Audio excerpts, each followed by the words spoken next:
The BJP are concerned over the decision of the proscribed Hnlc to withdraw from the ongoing tripartite peace talks with both the centre and state governments, stating that the demands for general amnesty to their cadres was not met.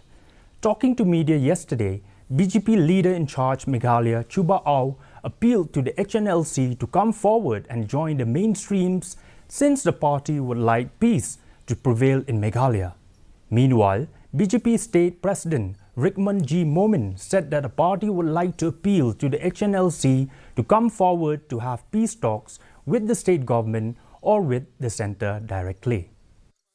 As a whole, we need the peace, so we will request Hnlc to come forward to have a peace talk with the state government, with the state government or central government directly.